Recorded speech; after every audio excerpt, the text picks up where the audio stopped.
On va ouvrir le duel des idées. Luc Ferry va nous rejoindre sur ce plateau. Je vous en prie, Luc Ferry et Dany Cohn-Bendit qui est avec nous en direct. Merci Sophie de Menton, merci beaucoup Étienne Gernel. Lecture du point, vous avez toujours votre point avec vous. Il est là, ouais. Montrez votre point, votre numéro du point. Regardez. Au milieu, c'est le projet de budget, là. Voilà, vous avez le projet. Il y a combien de pages ? Le projet de budget, c'est très long, il y a une centaine de pages et il y a c'est une partition, il y a beaucoup de pipeaux à l'intérieur. Voilà, et vous allez lire, vous avez passé la nuit à le lire, j'en suis sûr. Merci beaucoup François Langlais. On vous retrouve aux 20h de TF1. Merci beaucoup d'avoir été avec nous. Avec nous aussi Dany Cohn-Bendit. Bonsoir Dany. Bonsoir. Merci à vous. Merci Luc Ferry. Qu'est-ce qui t'a envoyé la photo ? Je vous en prie Luc, asseyez-vous, prenez votre temps. Et pendant ce temps, peut-être regardez les images de l'hommage en mémoire à Dominique Bernard. C'était tout à l'heure l'hommage à Arras, l'enseignant assassiné par un islamiste. C'était le 13 octobre 2023. Voilà. Quelques-unes des images, je ne sais pas si on peut entendre aussi les sirènes ont retenti à Arras et la musique pour faire mémoire de l'enseignant assassiné par l'islamiste, voilà un an exactement.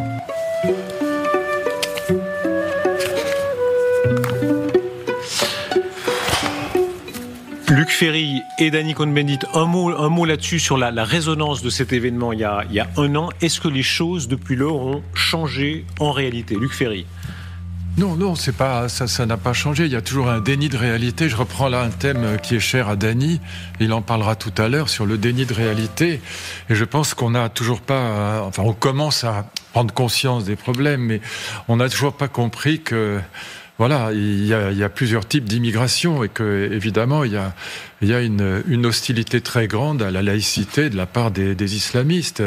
Donc une hostilité très grande à la fois aux Juifs à cause de ce qui se passe évidemment en Israël et à Gaza, mais une hostilité très grande aux Français parce que la France est le pays le plus laïque qui soit. Au fond, d'ailleurs, on est le seul pays laïque au sens de l'idée républicaine à la française.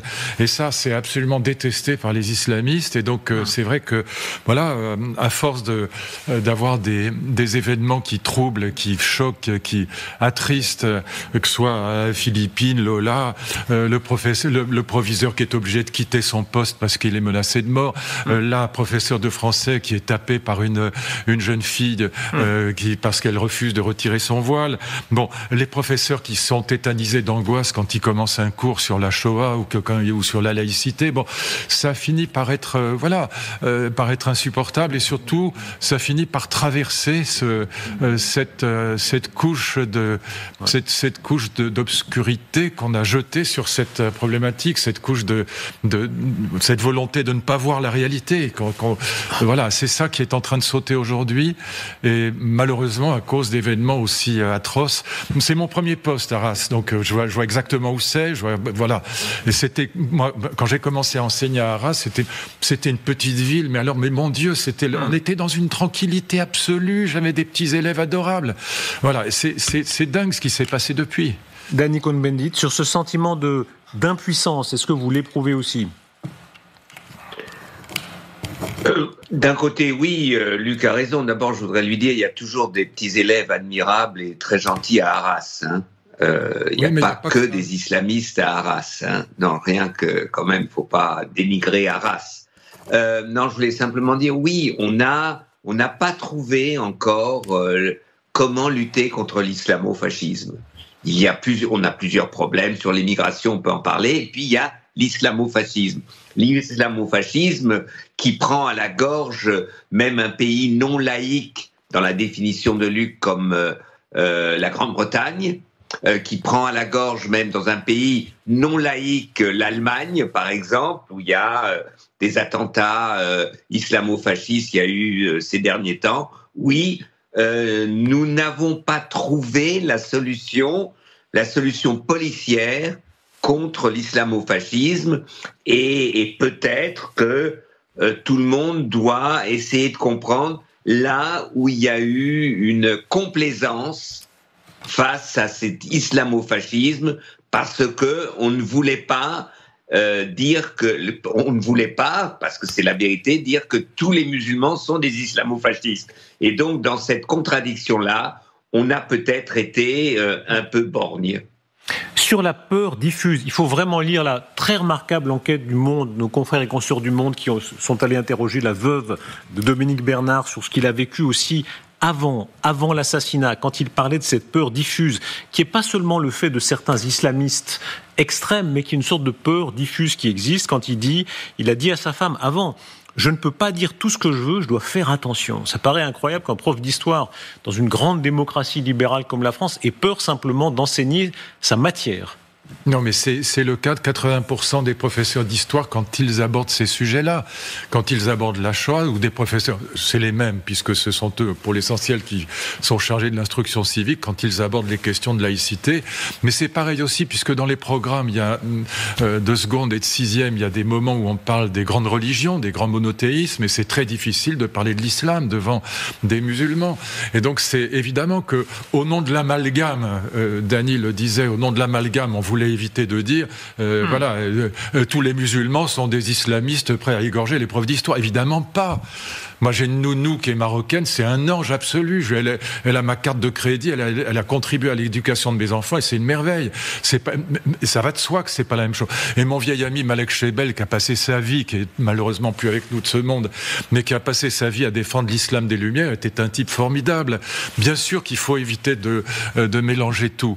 Mais néanmoins, il y a une certaine sympathie progressive, si vous voulez, de loin en loin, on finit par trouver que finalement, voilà, la fille qui a mis des baffes au prof parce que le prof lui disait de retirer son foulard, bah finalement, elle a peut-être raison. Voilà, donc ça veut pas dire qu'on va égorger quelqu'un, mais ça veut dire que de proche en proche, on finit par sympathiser avec des actes qui sont parfaitement répréhensibles et qui font que les profs ont la trouille. C'est ça qui est insupportable. Pardon de le dire parce que j'ai été prof pendant 40 ans et je ne peux pas m'empêcher de sympathiser. Évidemment qu'à Arras, il y a aussi il reste des élèves adorables, mais il y a toute une partie qui n'existait pas il y a 40 ans de ce corps, non pas enseignant, mais de ce corps des enfants ou des élèves qui a totalement changé et qui terrorise les profs parce qu'il suffit d'un mot de travers pour risquer sa vie aujourd'hui. C'est pas normal. Le proviseur, souvenez-vous du proviseur, il a pris sa retraite anticipée parce qu'il recevait des menaces de mort en permanence. Tout ça parce qu'il avait demandé qu'on retirât le voile. Bon, c'est pas possible. Donc, alors, comme dit Dany, on n'a pas trouvé la solution, mais pour l'instant, on l'a pas cherché non plus. On l'a jamais cherché. Et parler d'islamo-fascisme, c'est une nouveauté de la part enfin, j'allais dire de Dany, mais de quelqu'un qui vient de la gauche. C'est une nouveauté. Tu dirais ça à les filles seraient scandalisées. Dany ? Non, Luc, oui. Ça fait exactement 10 ans que j'en parle, d'islamo-fascisme, moi. Non, parce que tu dis de Dany. Non, je voulais simplement te rassurer, j'ai pas toujours été aveugle ou borgne, hein, c'est pas vrai. Maintenant, c'est vrai qu'une partie de la gauche ne voulait pas voir l'islamo-fascisme, comme une partie de la droite ne voulait pas voir, à une autre époque, l'antisémitisme chrétien. Il y a comme ça des idéologies qui empêchent de comprendre la réalité, d'accepter de voir l'horrible qu'il y a dans la réalité. Donc c'est vrai que avec alors la raison, ce qui est compliqué, c'est que la première immigration algérienne n'était pas islamiste, elle était même pratiquement pas religieuse. Bien sûr. Donc pourquoi il y a eu cette évolution ? Pourquoi la révolution algérienne n'était pas islamiste ? Ils ont fait venir des frères musulmans pour apprendre dans les écoles parce qu'ils étaient incapables de le faire et ils ont appris donc un islam très orthodoxe. Alors il y a maintenant le communautarisme musulman qui n'est pas l'islamo-fascisme mais qui est un communautarisme qui exclut, qui ne veut pas voir la réalité et accepter la réalité. Oui, aujourd'hui, nous devons non seulement discuter de ces problèmes, mais trouver les pédagogies pour pénétrer ces milieux fermés.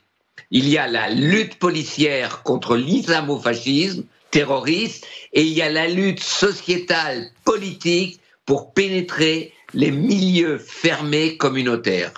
L'événement du jour concernant la migration, cette fois, ce sont les déclarations de Maud Brejon. Cette fois, ça n'est pas seulement Bruno Retailleau, même s'il a déjà été beaucoup cité, notamment par Michel Barnier, c'est la porte-parole du gouvernement, qui annonce une nouvelle loi sur l'immigration. Tout le monde se rappelle du feuilleton qui avait entouré la loi précédente, et maintenant le gouvernement remet l'ouvrage sur le métier. Il faudra une nouvelle loi immigration pour adapter un certain nombre de dispositions, notamment pour permettre la prolongation de la durée de détention dans des centres de rétention administrative. D'abord, comment est-ce que vous interprétez ce signal ? Là, visiblement, M. Retailleau, personnage fort du gouvernement, est en train d'avoir la main.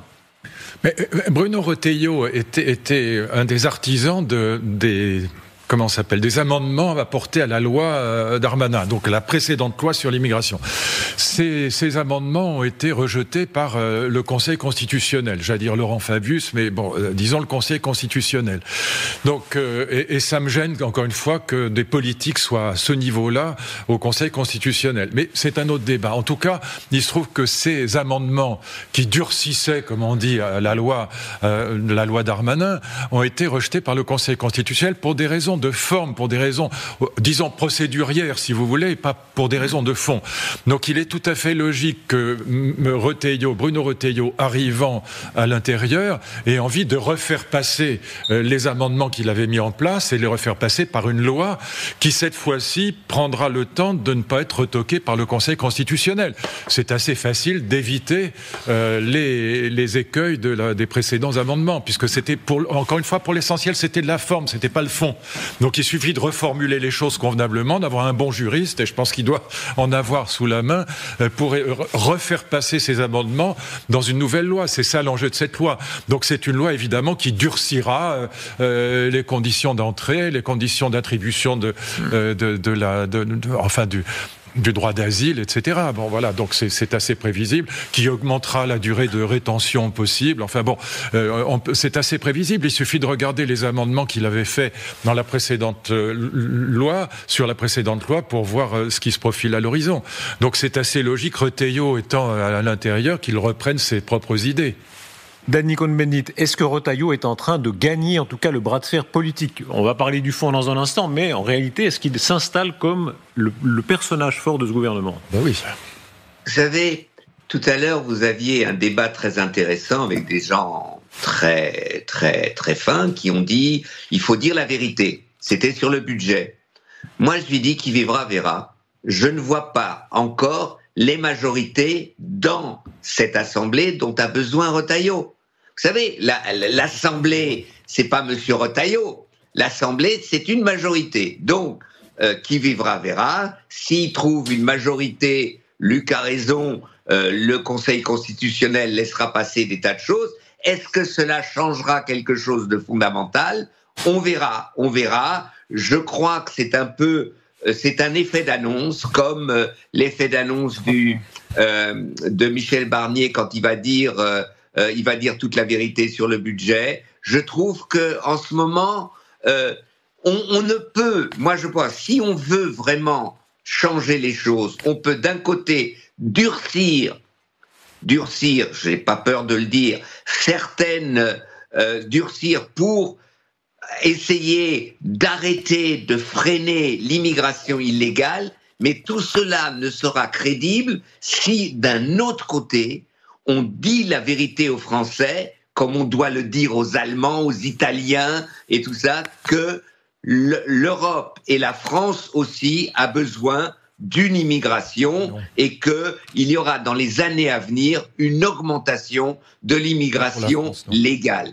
Bon, si on parle, on a ce discours des vérités sur le durcissement et sur l'immigration légale, ça peut passer. Si on ne le fait pas, ça ne passera pas, d'après moi. Mais comme je me suis souvent, au contraire de Luc, souvent trompé, moi, en politique, je peux me tromper aussi cette fois-ci.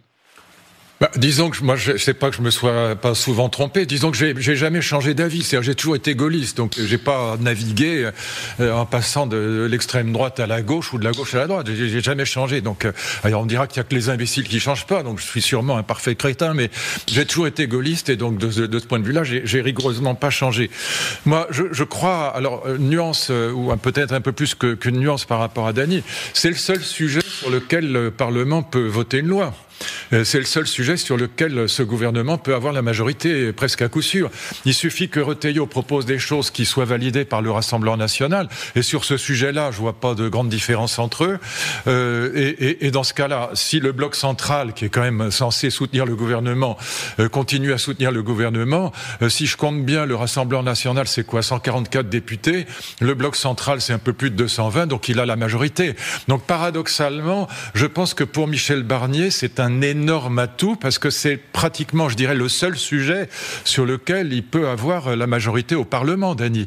Et donc, voilà, c'est assez probable même que ça se passe comme ça. En tout cas, c'est vraiment pas impossible, parce que le Rassemblement national ne fera pas obstacle à une loi Retailleau sur l'immigration. Oui. Luc, ça dépend quoi maintenant ? Ça dépend quoi ? L'augmentation, disons, de la rétention, oui. Oui, il n'y a pas de problème. Déjà, sur moins quel sera l'effet de moins légaliser ? Ça veut dire quoi ? Légaliser quoi ? Qui ? Comment ? Pourquoi ? Ça va être déjà, même s'il mène une loi, qu'est-ce que ça te donnera ? Tu auras donc plus de sans-papiers, encore plus de sans-papiers en France. Les sans-papiers, c'est pas les OQTF. Les OQTF, c'est un problème. Les sans-papiers, c'est un autre problème. Donc je crois que là encore, on ne va pas assez loin dans l'explication de la contradiction d'un pays qui d'un côté a besoin d'une immigration et d'un autre côté un pays qui a perdu le contrôle de l'immigration. Mais précisez bien votre pensée là-dessus. Est-ce que oui ou non, pas besoin d'immigration. Dany Cohn-Bendit et Luc, est-ce que oui ou non la France a besoin de migrants ? Non, moi j'ai dit qu'absolument pas. La France est à 7,4 points de chômage. L'Allemagne est à 3,4. La Suisse, chez vous, elle n'est pas dans l'UE, d'accord, mais quand même, c'est pas n'importe quel pays, elle est à 2,3. Donc quand on est à 7,4, alors bien sûr que Macron a descendu un peu le taux de chômage qui était à 10, mais il l'a descendu beaucoup moins que les autres, beaucoup moins que l'Allemagne, alors qu'on parle des difficultés économiques de l'Allemagne, qui sont liées d'ailleurs très largement à la guerre en Ukraine. Et donc à Nord Stream 2, etc., en grande partie. Et donc, un problème d'énergie qui rejaillit sur la question industrielle. Comme toujours, derrière l'industrie, il y a toujours l'énergie. Donc, qu'est-ce que je veux dire par là ? Ce que je veux dire, c'est que là, moi, j'ai pas apprécié la position. D'ailleurs, je me suis fait engueuler par le gars du MEDEF, là, dont j'oublie le nom, mais parce que je suis désolé de le dire, mais par moments, ils se fichent de la France. Ils ont besoin d'immigrer pour aller dans les brasseries et les restaurations, parce que ça coûte moins cher que de payer les Français convenablement. Je suis pas d'accord avec ça. Et donc, je dis non, on n'a pas besoin d'immigration, pas du tout besoin d'immigration. On a besoin d'un capitalisme qui se conduit convenablement avec les salariés. Voilà. Là, pardon, c'est une proposition de gauche que je tiens là, mais c'est gaulliste. Participation, intéressement, oui, mais il faut se conduire convenablement avec les salariés plutôt que de faire venir de la chair à canon du Maghreb pour dire on va payer moins cher. Ça, je supporte pas ça. Donc, on n'a pas besoin, pour les métiers en tension, comme on dit, de faire venir de l'immigration du Maghreb. Ça n'est pas vrai. Il faut payer les gens convenablement, et il y a des Français qui sont prêts à travailler. Quand on a 7,4 points de chômage, on n'a pas besoin de faire venir de l'immigration en France. Je rappelle par parenthèse que sur notre plateau, il y a quelques minutes, Carlos Tavares, le patron de Stellantis, vous qui connaissez bien l'automobile, je crois qu'il je viens de lui parler. Voilà. On a parlé de chiffre d'affaires de 180 milliards. Vous entendez peut-être là-dessus, mais pas sur les autres. Lui, il disait oui, nous avons besoin de migrants, les Allemands ont besoin de migrants, les Français... C'est ce que je disais, le grand capital a besoin de chair à canon, mais moi, pas. Non, est-ce que je peux dire un mot ? Oui, bon, merci. Je crois que Luc se trompe, mais on va pas maintenant, on verra dans l'histoire. Je rappelle simplement que pendant des années, par exemple, en Allemagne, on disait il y a du chômage, on n'a pas besoin d'immigration, et il y a eu l'immigration qui est venue. Pourquoi ? Parce que le chômage ne répond pas aux différents besoins industriels, capitalistiques, de marché, de production. Et donc, Luc dit il faut payer les gens mieux. Il y a des tas de gens qui sont des spécialistes, qui ne sont pas des ultra-gauchistes comme moi, qui disent que ça ne fonctionne pas comme ça. Donc je dis, je crois, on ne va pas en dire, je crois que Luc se trompe, même en payant moins, il y a aujourd'hui, comme on l'a vu, la France, il y avait du chômage, et il y a eu l'immigration polonaise dans les mines, il y a eu du chômage, il y a eu l'immigration italienne, il y a eu, après la guerre, des problèmes de population, et il y a eu l'immigration venant d'Afrique du Nord, etc. La France, comme les autres pays, a un besoin démographique d'immigration. Voilà ma thèse. Je ne vais pas en discuter pendant des heures maintenant. Je crois que l'histoire me donnera raison ou me donnera tort. Mais je crois que le gaulliste, là, moi, de payer les gens mieux, alors moi, je suis le dernier à être contre. Mais je dis, ça ne répond pas au problème de l'immigration. J'espère que Darius Rochebain, vous écrivez ça dans votre cahier et on verra dans 6 mois, dans 1 an, avant que je meure, si c'est lui qui a raison ou si c'est moi. Amen. Voilà, in nomine Patris et Filii et Spiritus Sancti. On n'en est pas là, c'est bon. Allez, dans 40 ans. C'est assez drôle parce qu'il défend une position, disons, de droite libérale pro-capitalistique, et moi je défends une position de gauche. Ça nous arrive assez rarement pour être noté. Maintenant, ce que je dis, c'est que... Ce que je dis, Dany, c'est que... Non, je peux te répondre à ça. Dany, vous l'avez attaqué d'être capitaliste, il n'a pas... Laissez-le répondre, un instant. Il défend la même position de Carlos Tavares, c'est bien. J'ai beaucoup d'estime pour les deux. Laissez juste Dany répondre. Dany, vous avez la parole. La différence entre Carlos Tavares et moi, c'est que je ne gagne pas 36 millions. Oui, pas encore. Une petite différence. C'est pas le problème. Une petite différence. Et toi, t'es copain avec Carlos Tavares et pas moi. L'autre différence. Je suis pas copain, c'est la première fois de ma vie que je le vois. J'ai parlé 2 minutes avec lui, j'ai jamais rencontré de ma vie. Je voulais dire une chose.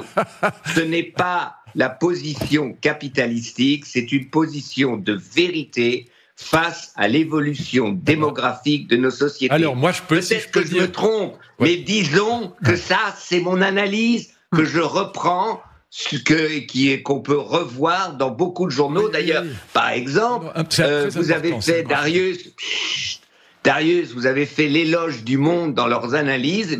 Reprenons aussi ce qu'écrit Le Monde sur l'immigration et vous verrez qu'ils ont un argument qui est un peu le mien. Et voilà, c'est tout. Et Le Figaro n'a pas le même argument. Eux, ils sont pas pour qu'on paye les gens mieux et pas d'immigration. Mais ça, c'est pas important. Laissons la chose. Est-ce que je peux parler, moi aussi ? Vous avez tous les droits de parler. Pas besoin de dire à chaque fois, vous avez tous les droits de parler. Bonjour. Vous avez tous les deux le droit de parler. Pas besoin à chaque fois de le rappeler. Non, mais je rigole, j'essaie de badiner. Non, ce que je veux dire, c'est que le problème du travail, c'est surtout pas de faire venir des gens de l'extérieur, encore une fois. Ça, c'est une erreur totale et c'est une faute.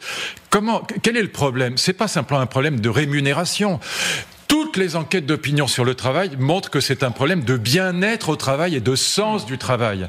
Et c'est là que le capitalisme français a été dramatiquement conservateur et réactionnaire depuis 2 siècles. Il n'a jamais bougé là-dessus. Et quand on regarde les enquêtes sur le bonheur au travail, que ce soit celle de Claudia Sénic ou de Lucie Davoine, par exemple, des petits livres très intéressants sur le bonheur ou le bien-être au travail, notamment chez les jeunes, on s'aperçoit que la question du sens, la question de l'organisation des horaires, etc. C'est plus important que la rémunération. Bien sûr que la rémunération, ça compte. Et ça, jamais le capitalisme ne s'y est intéressé en France. Voilà. Et donc, c'est ça que je dis. On a un problème à la fois de sens, de bien-être au travail, de rémunération et bien sûr aussi de formation. On a pratiquement 1 million de personnes en France qui sont inemployables parce qu'elles n'ont pas la formation. Et donc, faire venir des gens de l'extérieur, c'est zapper ces 4 problèmes. C'est ça que je n'aime pas. C'est qu'on efface ces 4 problèmes comme s'ils n'existaient pas. Et on dit, mais non, il suffit de faire venir des gens du Maghreb, comme ça on les paiera moins cher, et puis eux, ils sont prêts à travailler.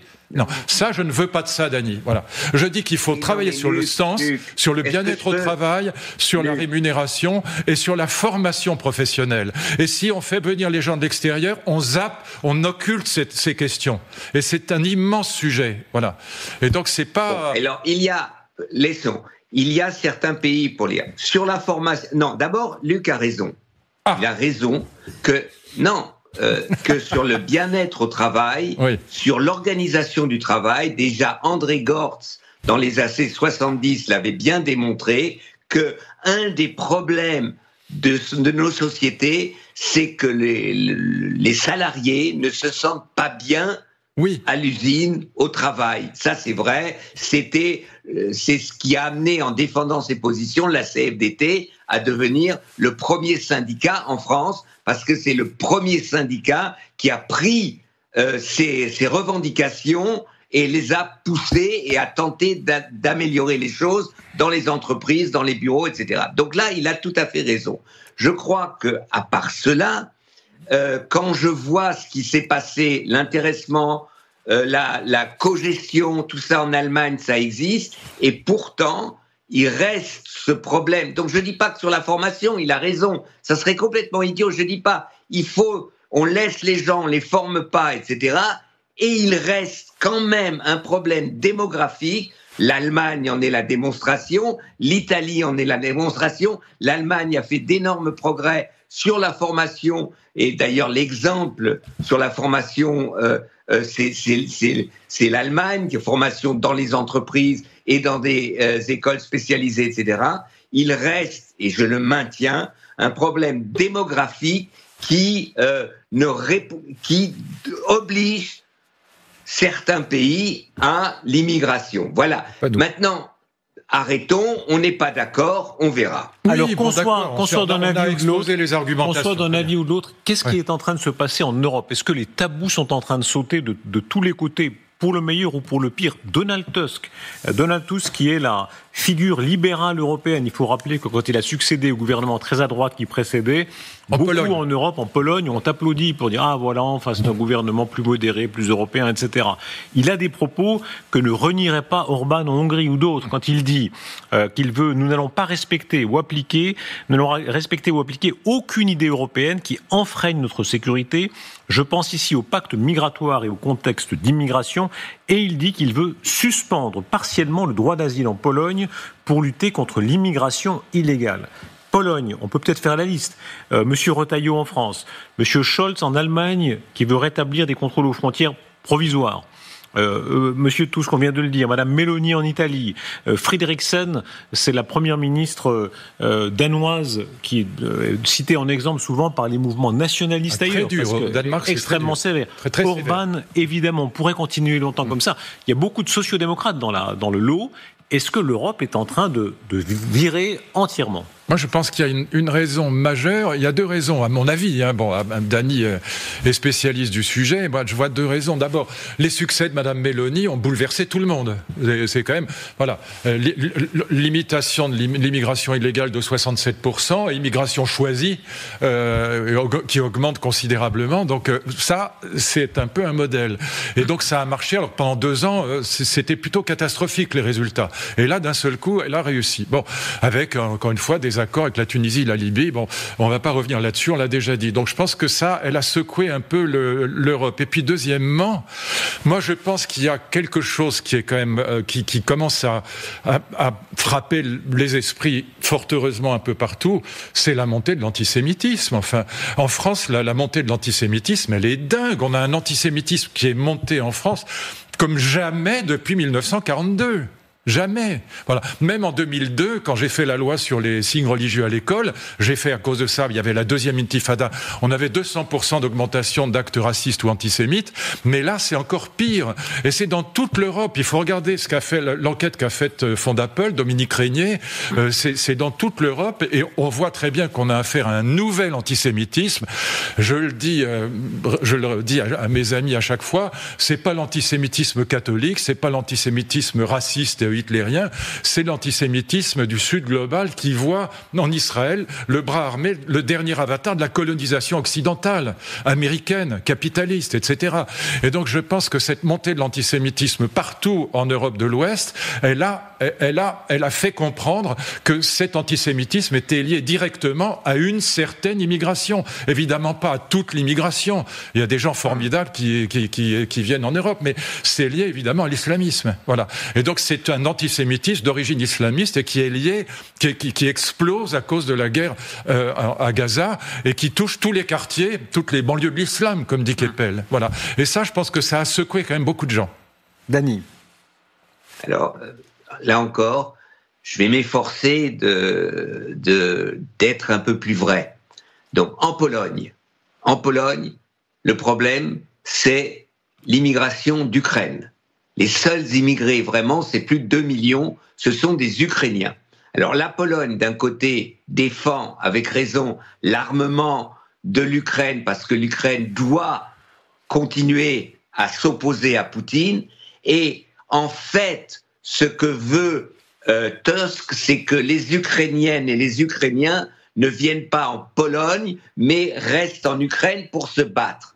Et le problème de l'Ukraine, c'est pas l'antisémitisme, ce ne sont pas les musulmans, c'est qu'ils ont proportionnellement la plus grosse immigration, elle est catholico-ukrainienne. C'est comme ça. Et donc c'est un tout autre problème, tout autre problème que dans d'autres pays. Deuxièmement, c'est pour ça que je parlais de l'Europe de l'Ouest. Oui, Madame Meloni a réduit l'immigration illégale. Elle n'a pas choisi une immigration, elle a légalisé ceux qui étaient là. Elle en a légalisé en 2 ans 450 000 qui étaient des travailleurs qui étaient sans papier, mais qui avaient trouvé du travail en Italie et qu'elle a légalisé. Je dis bravo, elle a compris quelque chose. Si M. Retailleau reprend cet argument pour légaliser ceux qui travaillent, je dirais bravo. C'est ce qu'a fait Madame Meloni. Elle n'a pas été chercher des ingénieurs à l'extérieur. Troisièmement, je dis sur l'Allemagne. L'Allemagne a fermé ses frontières. Maintenant, en 1 mois, ils n'ont même pas repoussé plus de 200 000 personnes qui étaient, mais n'ont repoussé personne. Ceux qu'ils ont arrêtés, c'était des gens qui avaient des problèmes de drogue, qui avaient des problèmes de finances, etc. Mais qu'aujourd'hui, la fermeture des frontières n'a pas baissé le taux de ceux qui rentrent en Allemagne. Je ne dis pas qu'il ne faut pas réguler l'immigration, je dis qu'il faut voir ce que donnent les mesures. Et la mesure de M. Scholz, ils l'ont dit eux-mêmes, c'est le syndicat de la police qui l'a dit, cette mesure-là n'est pas efficace. Je dis, trouvons des mesures efficaces. Quelle est la coordination européenne contre ceux qui organisent les entrées illégales en Europe? Là, oui, il y a un problème. Deuxièmement, et le dernier, je suis pour des accords avec les pays tiers. Si on met ces centres d'accueil, si on les met dans une organisation administrative par l'UNHCR, parce que sinon, on a la situation de ce qui se passe en Libye ou en Tunisie, où il y a en permanence des viols de femmes et d'hommes et d'enfants, de maltraitance d'êtres humains. Donc, oui, réguler, mais regardons comment cette régulation se fait, par exemple, en Libye, en Tunisie ou en partie en Turquie. Je dis donc, la France est le grand pays des droits de l'homme, donc oui à la régulation, mais avec une protection de ceux qu'on régule. Non, 3 choses très rapidement. Je parlais de l'Europe de l'Ouest, donc je parlais pas de la Pologne. L'immigration en Pologne, c'est des Ukrainiens. Donc ça n'a rien à voir. Ça n'a aucun rapport avec le problème que j'évoquais. Et, par ailleurs, la Pologne n'a pas attendu la guerre à Gaza pour être antisémite. Bon, pas une nouveauté en Pologne. Bon, donc Dieu sait que la Pologne a été antisémite presque autant que l'Ukraine, pas tout à fait autant que l'Ukraine, qui a été le pire pays antisémite avec les pogroms en Russie dès les années 1840. La Shoah par balle, c'est en Ukraine. 2,5 millions de Juifs assassinés, avec les Allemands bien sûr, mais aussi avec les nazis ukrainiens. Bon, laissons ça de côté. Je parle de l'Europe de l'Ouest. Je pense que la montée de l'antisémitisme dans l'Europe de l'Ouest, et je ne parle pas de la Pologne, est quelque chose qui a frappé tous les esprits éveillés, tous les gens normaux. Alors pas LFI, d'accord, mais les démocrates ne supportent pas ça. C'est quand même quelque chose qu'on n'a pas connu depuis 1945. Bon. Deuxièmement, Meloni, c'est bien de l'immigration choisie, en ce sens qu'elle a choisi de légaliser ceux qui travaillent. C'est pas n'importe qui qu'elle a légalisé. Elle a choisi de légaliser ceux qui travaillent, donc ceux qui ne posent pas de problème. Voilà. Et troisièmement, l'Allemagne n'a pas réussi, évidemment. Scholz, il a annoncé la chose il y a 15 jours. Madame Meloni, elle a mis 2 ans pour obtenir des résultats. Et on s'est fichu de sa tête pendant 2 ans en disant, regardez, la 2e année en 2003, ça augmentait. On disait, elle n'y arrive pas. Et puis elle a réussi. Alors, Elle a réussi néanmoins avec l'aval, avec l'autorisation de toutes les instances de l'Union européenne. Donc ce qu'elle a fait n'est pas, elle n'a pas fait un truc de fasciste. Alors maintenant que dans les pays d'émigration, les types se conduisent mal, mais ça c'est, pardon Dany, mais c'est leur problème. On va avancer, mais un mot encore pour ramasser tout ce qu'on vient de dire. D'ailleurs, rappelons un petit mot quand même pour rappeler que la Pologne d'aujourd'hui, comme d'ailleurs l'Ukraine d'aujourd'hui, a fait beaucoup de travail pour revenir contre ces traditions antisémites. Et il faut le saluer aussi d'ailleurs, et chez les Ukrainiens et chez les Polonais. Loin de là. Et les Français. Est-ce que les tabous, pardon, est-ce que les tabous Français sur la collaboration, c'est le pays qui a sauvé le plus de Juifs pendant la guerre. C'est le pays qui a sauvé le plus de Juifs pendant la guerre. Sur la collaboration. C'est le pays qui a sauvé le plus de Juifs pendant la guerre. Regarde le film de Marek Alter. Et regarde ce que le film de Marek Alter qui est parfait là-dessus. Alors si on ne parle non pas du passé. Regarde ce qui est arrivé à mes parents. Regarde ce qui est arrivé à mon père. Je t'ai pas dit qu'il n'y avait pas d'antisémites en France, Dany. Regarde ce qui est arrivé à mon père qui a été arrêté, qui a été à Gurs, qui a été 2 fois dans des camps en France, parce qu'il était juif et allemand, et que peut-être il aurait été un aide aux nazis. C'est arrivé à mes parents. Mais Dany, j'ai pas dit que Pétain n'avait pas existé. Qu'est-ce que tu racontes ? Je dis simplement que les 2,5 millions de juifs de la Shoah par balle, c'est en Ukraine, c'est pas ailleurs. Voilà. Il n'y a pas eu ça en France. Luc, tu as, je sais pas, c'est à moi que tu veux maintenant expliquer que les Polonais ou les Ukrainiens étaient des antisémites. Merci, je ne savais pas. C'est pas à toi que j'explique, je parle pas qu'à toi, Dany. Excuse-moi, je ne savais pas. Il y a 700 000 personnes qui nous écoutent. Excuse-moi, je ne sais pas. Rappelons-le aussi, pardon, si je peux me permettre, si je peux me permettre, rappelons aussi ton argument un peu... Dany, rappelons aussi que de grands Ukrainiens comme Vassili Grossman ou de grands Polonais comme Korczak ont été des figures contre l'antisémitisme, et il faut toujours relativiser ces rappels historiques. Mais là, l'Europe de maintenant, un dernier mot sur l'Europe de maintenant, s'il vous plaît, c'est-à-dire sur ces tabous qui sautent dans tous les sens. Même le gouvernement néerlandais, le gouvernement qui a été entre autres formé avec l'équipe de Wilders d'extrême droite, les libéraux, ceux qui siègent avec Renaissance au Parlement européen, ils siègent dans le même gouvernement aux Pays-Bas. En réalité, est-ce que tous les tabous là sont en train de sauter ? Un dernier mot là-dessus et on va avancer. Dany. J'espère que non. J'espère qu'il y a toujours des tabous. J'espère que l'idée du droit d'asile, par exemple, j'espère que les jeunes filles afghanes qui peuvent pas chanter, qui peuvent pas aller à l'école, j'espère qu'ils trouveront un chemin pour arriver en Europe, pour pouvoir aller à l'école, à l'université et chanter. J'espère que tous les tabous, par exemple, la CDU qui va vraisemblablement gagner les élections en Allemagne, eux, ils ont dit plus aucun réfugié d'Afghanistan. Donc même pas ces jeunes filles. J'espère que ces tabous-là resteront, que nous resterons un espace européen. Il faut choisir.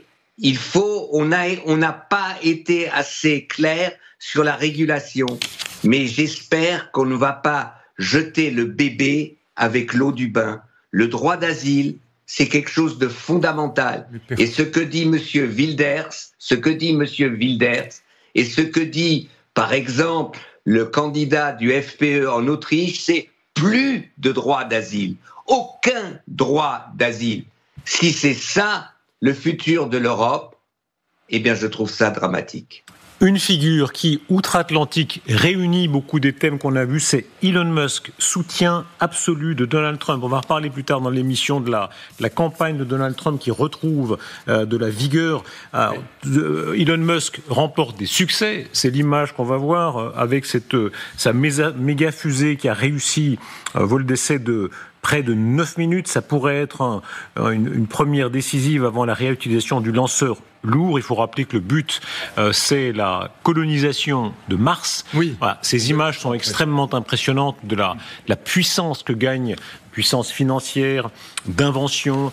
Est-ce que pour vous, Elon Musk est un modèle ou un repoussoir ? Il faut dire à quel point il se pose aujourd'hui comme héros occidentaliste, nataliste, parce qu'il a un discours très marqué à droite sur la question de Trump, sur la question de la natalité. Il dit on a besoin d'enfants et d'invention. Lui-même, je crois qu'il a 13 enfants maintenant. Est-ce que pour vous, c'est un modèle ou au contraire, c'est une incarnation de cette nouvelle extrême droite transnationale qui existe d'ailleurs très fortement aux États-Unis aussi? Le problème, c'est que c'est les deux. Alors sur le droit d'asile, je ne vais pas revenir, mais je rassure Dany. Non mais avançons, on ne va pas refaire le débat. Non, c'est trop important. Personne ne songe en France à supprimer le droit d'asile. En revanche, je voudrais qu'il n'y ait plus de Samuel Paty et plus de Dominique Bernard. J'espère que ça ne recommencera pas. Et plus de Philippine et plus de Lola. Ça pour moi, c'est vital. Beaucoup plus.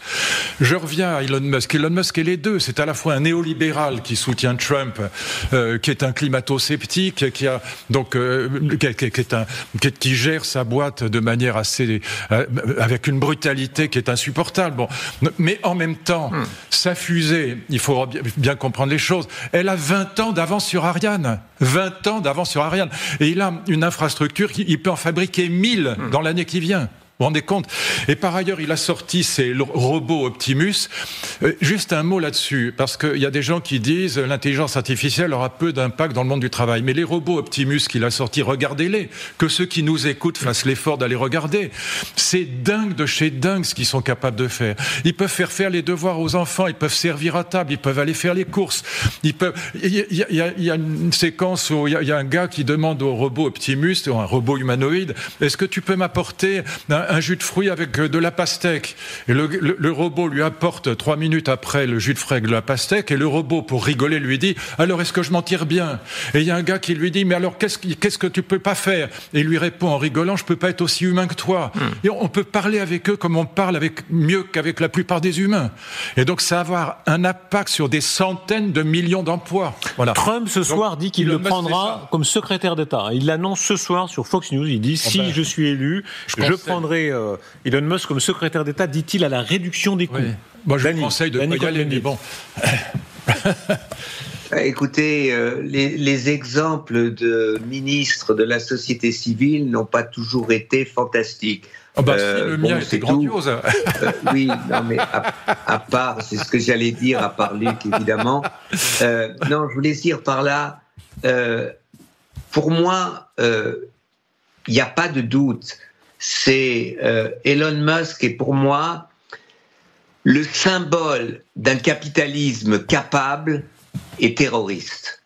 En même temps, la manière dont Elon Musk organise ses entreprises, on le voit à Brandenburg, près de Berlin, où il a une usine maintenant Tesla, c'est vraiment le capitalisme le plus autoritaire.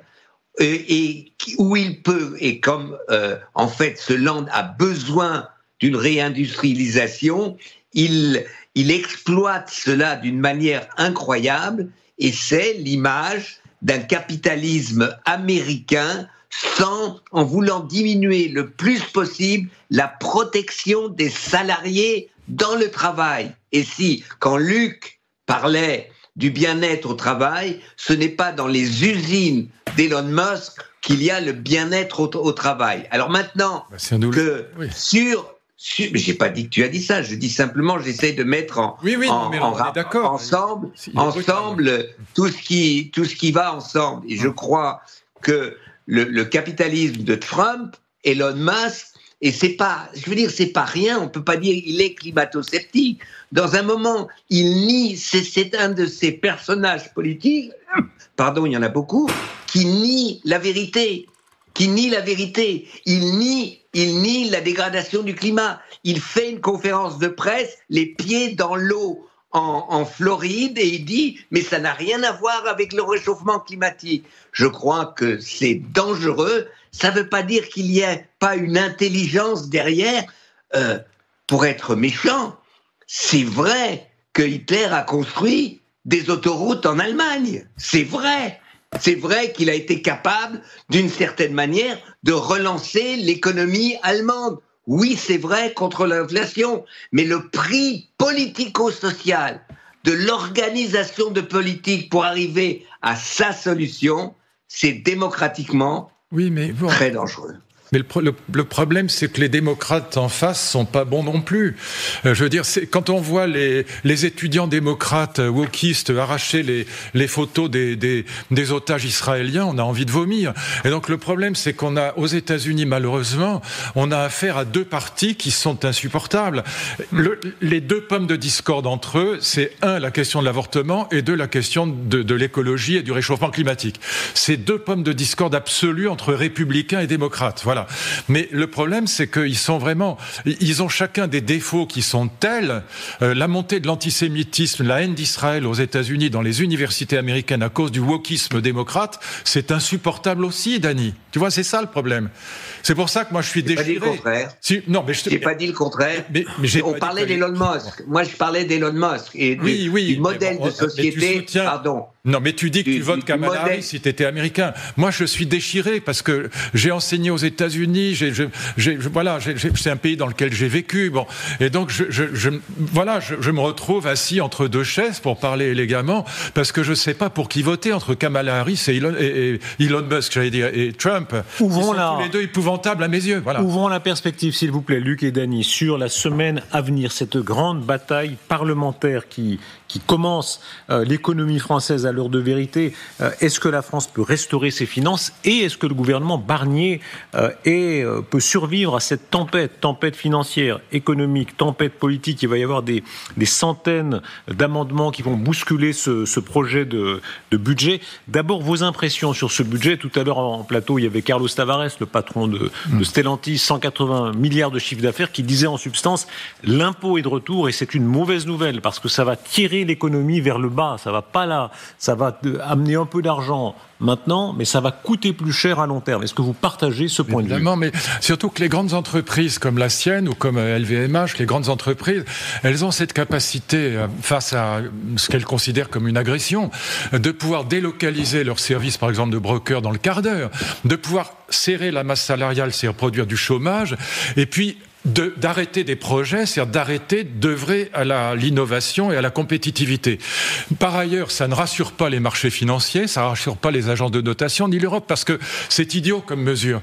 Et donc, c'est pas une question de justice sociale. Sur le plan de la justice sociale, on peut très bien dire c'est normal que les riches participent. Et ils ont de quoi payer, d'ailleurs. Carlos Tavares le dit très bien, on a largement de quoi payer, c'est pas un problème. Mais que fait un chef d'entreprise de ce type d'entreprise? Bien sûr, il va payer les impôts, mais il va créer du chômage, il va serrer la masse salariale, il va délocaliser, et puis il va arrêter certains projets d'innovation. Je le redis pour que les gens comprennent bien. Donc c'est la mesure la plus bête du monde. Le seul moyen d'arriver à limiter la dépense, parce que c'est ça qu'il faut faire, c'est de réduire le nombre de fonctionnaires en réduisant les doublons. Il n'y a pas besoin d'une administration qui gère en région les lycées et une autre qui gère en département les collèges. C'est idiot, ça ne sert à rien. Voilà. Et d'augmenter la durée du travail, que ce soit par la retraite ou que ce soit, par exemple, passer des 35 heures aux 37 heures, en les payant, évidemment. Dany, donc, attendez. Il n'y a aucun autre moyen. Dany, vous, l'homme de gauche historique, vous êtes une des figures de la gauche dans l'histoire, non seulement de la France, mais de l'Europe. Est-ce que vous défendez, on entendait tellement de voix dire ça sert à rien, ces impôts auront des effets pervers. Est-ce que vous défendez l'impôt tel qu'il est rétabli? Moi, je défends, je veux les deux. Je veux d'un côté, oui, je crois que pour une question de justice, il faut que ceux qui peuvent payer plus d'impôts doivent en payer plus. Et d'ailleurs, Luc dit, il y a des grands capitalistes américains, il y a des grands capitalistes allemands qui disent, oui, nous, on peut payer plus avec notre entreprise sans restreindre la masse salariale. Donc il y a aussi, dans une partie du patronat, cette idée-là qu'on ne peut. Mais cela ne sert à rien s'il n'y a pas d'un autre côté une des réformes structurelles. Et là, je crois que c'est la chose la plus difficile. C'est le signe qu'il faut donner en France, et là je serai un homme de gauche réaliste, c'est ne pas réduire, ne pas revenir sur la réforme des retraites. Oui, on doit travailler dans le temps plus longtemps, 64 ans, même si on pourrait faire que à la fin, à partir de 59 ans, on travaille moins dans la semaine, mais on travaille plus longtemps. Donc ça, c'est absolument nécessaire, je crois. Et deuxièmement, c'est vrai qu'aujourd'hui, on doit trouver une manière de mieux gérer les dépenses, parce que la France dépense autant que d'autres pays, par exemple dans l'enseignement, et que ça fonctionne moins bien que d'autres pays. La même chose peut-être dans les hôpitaux. Mais ça se fait pas du jour au lendemain. C'est-à-dire là, il faut vraiment une organisation, une cogestion de la réforme de fonctionnement qui permettent de faire des économies sans que ça soit une agression sur le bien-être, par exemple, dans l'enseignement ou dans les hôpitaux. C'est quelque chose de difficile. Donc, oui, il faut qu'il y ait un élargissement que je donne un exemple qui est en Allemagne. Volkswagen est en crise. Volkswagen a redistribué cette année 4,5 milliards aux actionnaires. 4,5 milliards d'euros. Et demande une aide de 2 à 3 milliards à l'État allemand. C'est incompréhensible.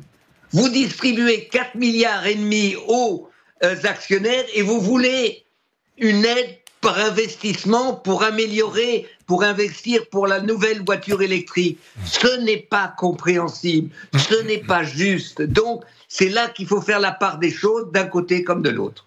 Un mot encore, s'il vous plaît, sur ces chiffres. J'aimerais vous entendre. Alors, il y a deux façons de les voir. Ceux qui disent c'est du populisme, c'est de la démagogie, c'est du café du commerce. Ceux qui disent non, il y a quand même un problème. Budget de l'Élysée et budget du Parlement en hausse, en dépit des circonstances. Alors, l'Élysée, je crois que c'est 2,5% de hausse. Parlement, 1,7% de hausse. Une femme politique comme Valérie Pécresse disait, c'est pas normal. Elle disait, où est la République exemplaire, disait-elle. Alors, quel est votre avis là-dessus? Est-ce qu'effectivement, on doit regarder ce genre de chiffres dans une période comme celle que nous traversons, ou non? Valérie a raison, Valérie Pécresse a 1000 fois raison. Je suis désolé, mais on peut pas demander à tout le monde de faire des efforts, y compris aux riches, et puis faire payer les riches. Bon, j'adore la formule. Le programme Barnier, c'est un budget nouveau Front populaire, à l'état chimiquement pur. Et je le précise, les 20 milliards d'euros aggraveront la situation des comptes publics, mais très lourdement. C'est pas du tout donc c'est idiot, on peut pas faire plus bête. Voilà, et maintenant je trouve que ces frais de bouche, parce que ces frais de bouche c'est des frais de voyage, parce que Macron emmène toujours un tas de gens avec lui. Il n'est pas le premier, tous les présidents l'ont fait. Non, on emmène des gens, mais pas à ce point-là. C'est une question de proportion. Augmenter de 2,5% cette année où on demande à tout le monde, après avoir fait 1000 milliards d'euros. Et le Parlement aussi qui augmente. Je suis désolé, on se fout du monde. Voilà, Valérie Pécresse a raison. Et c'est pas de la démagogie, c'est sérieux. Dany. C'est de la démagogie, mais en même temps, elle est bienvenue parce que c'est vrai que c'est idiot d'avoir augmenté. C'est quand même de la démagogie à côté des problèmes qu'on a, mais c'est vrai que si on a un tant soit peu d'intelligence, on fait pas ça. Non, mais tu parles de justice. Merci à l'un et à l'autre.